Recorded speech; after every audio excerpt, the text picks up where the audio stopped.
പ്രിയപ്പെട്ട രത്നം.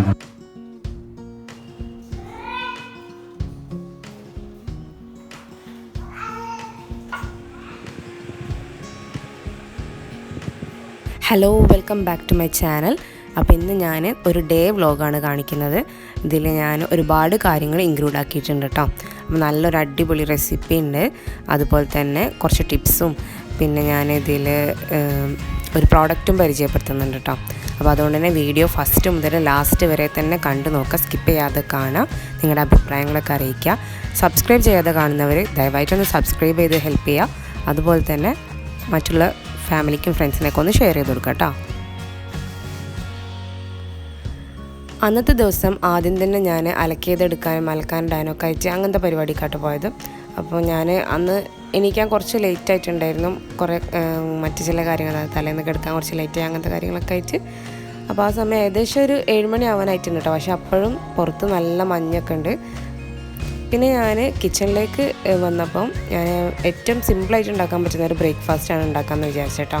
കാരണം അന്ന് ഞങ്ങൾക്ക് മറ്റ് പല പരിപാടികളും ഉണ്ട്. അപ്പോൾ കേശയ്ക്ക് അന്ന് സ്കൂളിൽ പ്രോഗ്രാമാണ്.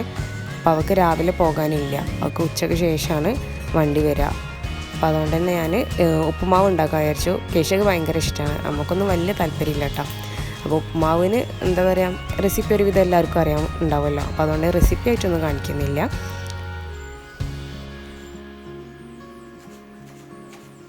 കേശൻ്റെ സ്കൂളിൽ അന്ന് ആനുവൽ ഡേൻ്റെ പ്രോഗ്രാമായിരുന്നു. അപ്പോൾ ചീഫ് ഗസ്റ്റായിട്ട് സുരാജ് വെഞ്ഞാറമൂടാണ് വരുന്നത്.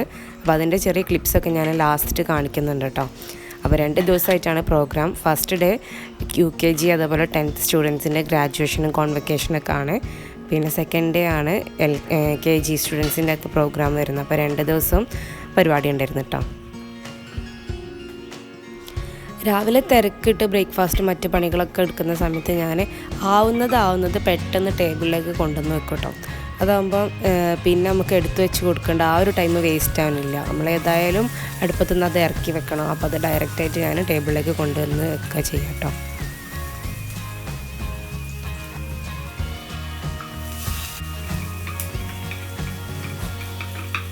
ഉപ്പുമാവിൻ്റെ വെള്ളം തിളച്ച് വരാൻ തുടങ്ങുന്ന സമയത്ത് അതിലേക്ക് ഒരു സ്പൂണ് നല്ല നെയ്യ്, പശു നെയ്യും ചേർത്ത് കൊടുത്താൽ ഉപ്പുമാവിന് നല്ലൊരു ടേസ്റ്റ് ഉണ്ടാവും കേട്ടോ. അപ്പോൾ അങ്ങനെ ചെയ്യാത്തവരുണ്ടെങ്കിൽ ഒന്ന് ചെയ്ത് നോക്കേ.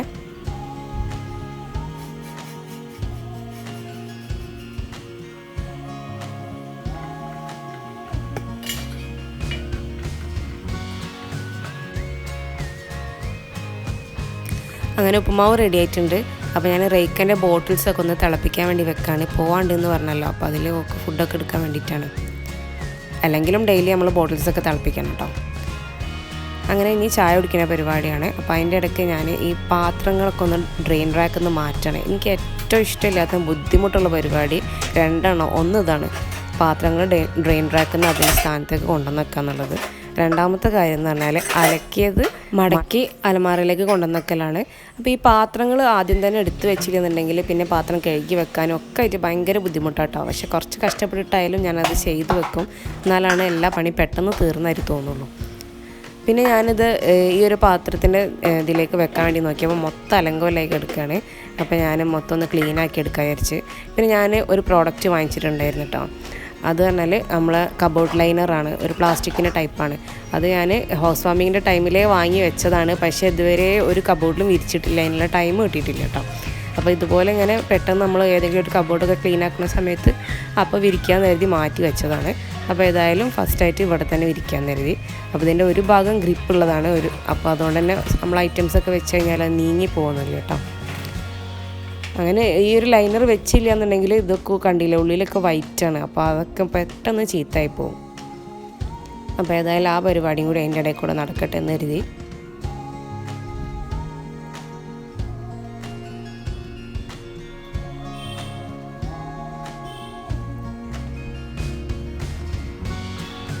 അങ്ങനെയൊക്കെ കഴിഞ്ഞിട്ടാണ്. അപ്പോൾ അതാ റേക്ക എണീറ്റിട്ടുണ്ട്. പിന്നെ ഞാൻ ഓളെ ഒന്ന് കൊണ്ടുവന്ന് ഫ്രഷ് ആക്കിയൊക്കെ ചെയ്തതിന് ശേഷം ഞങ്ങൾ 2 കൂടി ചായ കുടിക്കാൻ കേട്ടോ.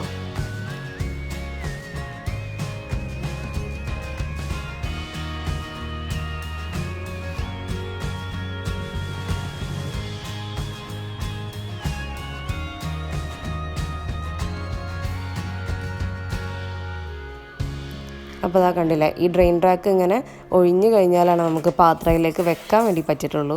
എല്ലാന്നുണ്ടെങ്കിൽ പാത്രം കഴുകാനും പിന്നെ ആ പാത്രം അവിടെ കൂടിക്കെടുക്കാനും ഒക്കെ മൊത്തത്തിൽ എല്ലാ പണിയും ലേറ്റായി പോലാവും. പിന്നെ ഞാൻ ഈവനിങ്ങിലേക്ക് ഞാനൊരു സ്നാക്ക് ഉണ്ടാക്കാൻ വിചാരിക്കുന്നുണ്ട്. സാധാ ബോണ്ടയിലേക്ക് ചിക്കൻ ഇട്ടിട്ട് ചിക്കൻ ബോണ്ട ഉണ്ടാക്കാൻ വിചാരിക്കുന്നുണ്ട്. അപ്പോൾ അതിന് രാവിലെ തന്നെ ഞാൻ ചിക്കൻ കിട്ടിയപ്പോൾ അതിൻ്റെ കാര്യങ്ങളും കൂടി റെഡിയാക്കി വെക്കാണ്. കാരണം വൈകുന്നേരം നമുക്ക് ടൈം കിട്ടൂല. ഇതിൻ്റെ റെസിപ്പി ഞാൻ കാണിക്കുന്നില്ല കേട്ടോ, കാരണം എല്ലാവർക്കും അറിയുന്നുണ്ടാവും. പിന്നെ ഞാൻ ഒരു ബോണ്ടിൻ്റെ റെസിപ്പി ഡീറ്റെയിൽ ആയിട്ട് തന്നെ ഞാൻ മുന്നേ ചാനലിൽ കൊടുത്തിട്ടുണ്ട്. കംപ്ലീറ്റ് കാര്യങ്ങളും ശ്രദ്ധിക്കേണ്ട കാര്യങ്ങളൊക്കെ പറഞ്ഞിട്ട്, അപ്പോൾ അത് വേണ്ടവർ പോയിട്ട് കണ്ടു കേട്ടോ. പിന്നെ ഇന്ന് ലഞ്ചിന് ഞാൻ ഹൈദരാബാദി ബിരിയാണി ഉണ്ടാക്കാമെന്നാട്ടോ വിചാരിച്ചത്. അപ്പോൾ അതുകൊണ്ട് തന്നെ അതിനുള്ള കാര്യങ്ങളൊക്കെ ചെയ്തെടുക്കാൻ. അപ്പോൾ ഹൈദരാബാദി ബിരിയാണിൻ്റെ റെസിപ്പി ഞാൻ നല്ല ഡീറ്റെയിൽ ആയിട്ട് തന്നെ കാണിക്കുന്നുണ്ട് കേട്ടോ. അപ്പോൾ ഫുള്ളായിട്ട് കണ്ടോക്കണേ. അപ്പോൾ ആദ്യം തന്നെ ഞാൻ അതിലേക്ക് വേണ്ടിയിട്ട് കുറച്ച് ഉള്ളി കട്ട് ചെയ്തെടുക്കുന്നുണ്ട് കേട്ടോ. ഈ കുറച്ച് ഓയിൽ ഒഴിച്ചിട്ട് ആ ഉള്ളി പൊരിച്ചെടുക്കുകയാണ് ചെയ്യുന്നത്. 1 കിലോ ബിരിയാണി ആണെങ്കിൽ നിങ്ങൾ 4 ഉള്ളി എടുക്കുക കേട്ടോ. ഞാൻ കുറച്ചധികം കട്ട് ചെയ്തത് എന്താണെന്ന് വെച്ചാൽ ബോണ്ടയിലേക്കും അതുപോലെ തന്നെ തൈരിലേക്കും ഒക്കെ വേണ്ടിയിട്ടാണ് കേട്ടോ. നന്നായിട്ട് ഗോൾഡൻ ബ്രൗൺ ആവുന്ന രീതിയിൽ പൊരിച്ചെടുക്കുക. ഇനി ബിരിയാണി വെക്കുന്ന പാത്രത്തിൽ ചിക്കൻ ഇട്ട് അതിലേക്ക് ഇഞ്ചി, പച്ചമുളക്, വെളുത്തുള്ളി ഒതുക്കിയിടുക. കുറച്ച് മല്ലിയിലയും പുതിനയിലയും കൂടി അരിഞ്ഞതും ചേർക്കട്ടോ. ഇനി ഒരു 1/2 ടീസ്പൂൺ മഞ്ഞൾപ്പൊടി, 1 ടീസ്പൂൺ മുളക് പൊടി, 1 ടീസ്പൂൺ മല്ലിപ്പൊടിയും കൂടി ചേർക്കുക. 3 ടേബിൾ സ്പൂൺ ബിരിയാണി മസാലയും കൂടി ചേർക്കുക. പിന്നെ അതിലേക്ക് ആവശ്യത്തിനുള്ള ഉപ്പ് ചേർക്കുക. 3 ടേബിൾ സ്പൂൺ തൈര് ചേർക്കുക. അരമുറി ചെറുനാരങ്ങ പിഴിഞ്ഞൊഴിക്കാം. ഇഞ്ചി, വെളുത്തുള്ളി, പച്ചമുളകൊക്കെ എരിവിനനുസരിച്ച് നിങ്ങൾ എടുക്കുക കേട്ടോ. പിന്നെ അതിലേക്ക് ചേർക്കേണ്ടത് 3 ടേബിൾ സ്പൂൺ നെയ്യാണ്. ഇത് മസ്റ്റാണ്. എന്നിട്ട് അതിലേക്ക് നമ്മൾ പൊരിച്ചെടുത്തിട്ടുള്ള ഉള്ളിൻ്റെ 1/4 ഭാഗം ചേർത്ത് കൊടുക്കുക, 1/4 ഭാഗം മാറ്റി വെക്കുക. ഇനി എല്ലാം കൂടി കൈ വെച്ചിട്ട് നന്നായിട്ട് തിരുമ്മി പിടിപ്പിക്കുക കേട്ടോ. എന്നിട്ട് ഇത് അടച്ചു വെച്ചിട്ട് 1 മണിക്കൂർ അല്ലെങ്കിൽ 2 മണിക്കൂറൊക്കെ ഒന്ന് വെക്കുക. പിന്നെ അതിലേക്ക് നമ്മൾ ഉള്ളി പൊരിച്ച ഓയിൽ ബാക്കിയുള്ള അതും കൂടി ഒഴിച്ചു കൊടുക്കുന്നുണ്ട്. ഈ സമയം കൊണ്ട് നമ്മൾ അരി എടുത്തിട്ട് കഴുകി വൃത്തിയാക്കുക. ഞാനിപ്പോൾ ഇവിടെ ഏകദേശം 1/4 കിലോ ചിക്കനാണ് എടുത്തത് കേട്ടോ. അതിലേക്ക് ഒരു 2 കപ്പ് അരിയും കൂടിയാണ് എടുത്തിട്ടുള്ളത്. അപ്പോൾ ഇതിൻ്റെ ഇടയിൽ ഞാൻ തൈര് ബാക്കിയുള്ളതുകൊണ്ട് കേശൊക്കെ ചെറിയൊരു ഫേസ് പാക്ക് പോലെ ഇട്ട് എടുക്കുക കേട്ടോ. ഒക്കെ ഇഷ്ടമാണ് ഇങ്ങനെയുള്ള കാര്യങ്ങളൊക്കെ ചെയ്യാൻ. അപ്പോൾ തൈരും കടലമാവും അതുപോലെ തന്നെ മഞ്ഞളൊക്കെ ഇട്ടിട്ടുള്ളത് കുട്ടികൾക്ക് നല്ലതാണ്. ഇതിൽ യാതൊരു സൈഡ് ഇഫക്റ്റും ഉണ്ടാവില്ല. ഇനി നമ്മൾ ഉള്ളി പൊരിച്ച ആ ഓയിൽ തന്നെ ഒഴിച്ചിട്ട് ബാക്കി ഒഴിച്ചിട്ട് വെള്ളം ചൂടാക്കുക. എന്നിട്ട് അതിലേക്ക് ഉപ്പും കുറച്ച് പട്ട, ഗ്രാമ്പു, ഏലക്കായ, കുറച്ച് പുതിനയിലയും കൂടി ഇട്ടിട്ട് തിളച്ച് വരുമ്പോൾ നമ്മൾ ആ അരി കഴുകി വെച്ച അരി ഉണ്ടല്ലോ, അത് ബസ്മതി റൈസാണ് കേട്ടോ എടുത്തിട്ടുള്ളത്.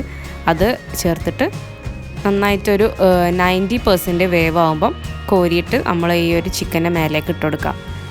മൊത്തം വേവാൻ നിൽക്കണ്ട കേട്ടോ. പിന്നെ പാലിൽ ഒരു നുള്ളു ഫുഡ് കളർ കലക്കിയിട്ട് ഞാൻ ഒഴിച്ചു കൊടുക്കുന്നുണ്ട്. പിന്നെ അതിന് മേലേക്ക് ബാക്കിയുള്ള ആ ഒരു ഉള്ളി പൊരിച്ചതും അതുപോലെ തന്നെ കുറച്ച് പുതിനയിലയും കൂടി ചേർത്തിട്ട് അതിന് മേലെ ഇട്ട് കൊടുക്കാം. നമ്മൾ ദം ചെയ്തെടുക്കാൻ പോവാണ്. അപ്പോൾ ഹൈ ഫ്ലെയിമിൽ ഒരു 5 മിനിറ്റ് വെച്ചതിന് ശേഷം അതിൻ്റെ അടിയിൽ വേറൊരു തവ വെച്ചിട്ട് ലോ ഫ്ലെയിമിൽ 1/2 മണിക്കൂർ ഞാൻ വെച്ചിട്ടുണ്ട് കേട്ടോ. അപ്പോൾ ബിരിയാണി റെഡിയായി. അതിൻ്റെ ഇടയിൽ നമ്മൾ ആ ഒരു എന്താ പറയുക ബോണ്ടൻ്റെ മാവും റെഡി ആയിട്ടുണ്ട് കേട്ടോ. ഈ വീഡിയോ ഒന്നും ഞാൻ എടുത്തിട്ടില്ല കേട്ടോ. പിന്നെ കേശക്ക് പോകാനുള്ള സമയത്തുണ്ട്, ഇന്ന് ബസ് വരാൻ ടൈമായി. അപ്പോൾ ഞാൻ പെട്ടെന്ന് തന്നെ ചോറ് വിളമ്പിയിട്ട് ഒക്കെ കൊടുക്കുകയാണ്. അപ്പോൾ ചോറൊക്കെ കൊടുത്തതിന് ശേഷം പിന്നെ ഓളോ ഒരുക്കുക കേട്ടോ.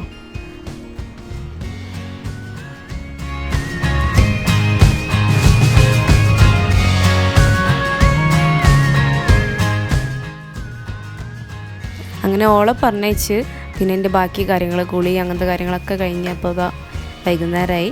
അപ്പോൾ നമ്മൾ ബോണ്ട പൊരിച്ച് ചായയും കൂട്ടി അടിക്കാമെന്ന് വിചാരിച്ച്. അപ്പോൾ അതും കൂടി കഴിഞ്ഞിട്ട് വേണം നമുക്ക് സ്കൂളിലേക്ക് പോകാൻ.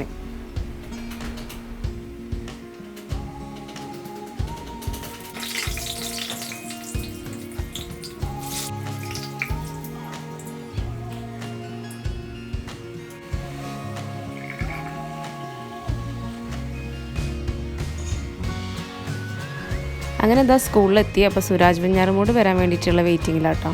ആളെത്തിയിട്ടുണ്ട്. അപ്പോൾ കേശയ്ക്ക് ഗ്രാജുവേഷൻ ഉണ്ട്, UKG-കാർക്ക്. നമ്മളെ കാലത്തൊന്നും അതൊന്നും ഇല്ലായിരുന്നു കേട്ടോ. അപ്പോഴത്തെ മക്കൾക്ക് എന്തെല്ലാം അല്ലേ. അപ്പോൾ പരിപാടീൻ്റെ കുറച്ച് കാര്യങ്ങൾ ഞാൻ ജസ്റ്റ് ഇങ്ങനെ കാണിക്കാം കേട്ടോ. അപ്പോൾ നമ്മളെ മക്കൾക്ക് എന്താ ഒരു മിഠായി കിട്ടുകയാണെങ്കിലും നമുക്ക് ഭയങ്കര സന്തോഷമല്ലേ. അപ്പോൾ ഗ്രാജുവേഷൻ്റെ ആ പരിപാടി കാര്യങ്ങളൊക്കെയാണ് ഇനി നടക്കാൻ പോകുന്നത്. റേക്ക ഉള്ളതുകൊണ്ട് തന്നെ എനിക്ക് ഭയങ്കരമായിട്ട് വീഡിയോ എടുക്കാനും ഒന്നും പറ്റിയിട്ടില്ല. പക്ഷെ ആൾ വലിയ അലമ്പൊന്നും ഇല്ലാതെ ഇങ്ങനെ നിൽക്കുന്നുണ്ട് കേട്ടോ. ചെറിയ കുട്ടികളൊക്കെ ആ ഒരു ഗ്രാജുവേഷൻ ഡ്രസ്സൊക്കെ ഇട്ടിട്ട് നിൽക്കുന്ന ഇങ്ങനെ കാണാൻ നല്ല ഒരു രസമുണ്ട് കാണാൻ. അപ്പോൾ ഇതാ കേശിൻ്റെ ഗ്രാജുവേഷനാണിത്.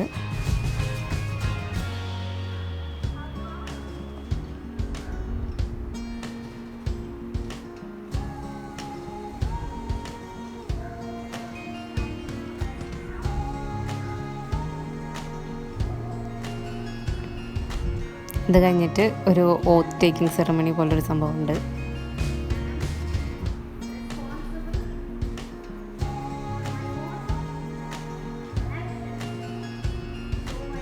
അപ്പോൾ ഞാൻ എപ്പോഴും പറയുന്ന പോലെ തന്നെ വീഡിയോസ് ഫുള്ള് കാണാം കേട്ടോ. പിന്നെ നിങ്ങൾക്ക് മുന്നത്തെ വീഡിയോസൊക്കെ കണ്ടുവെക്കുക. ഇത് പിറ്റേ ദിവസം വീഡിയോ ആയിട്ട് കാണാം. അതുവരേക്കും അപ്പോൾ ഇത് കേശിൻ്റെ ഡാൻസാണ്. അത് ഞാൻ വോയിസ് ഒഴിവാക്കുന്നുണ്ട്, കാരണം കോപ്പിറൈറ്റ് ഇഷ്യൂ ഉണ്ടാവുമെന്ന് കരുതിയിട്ട്.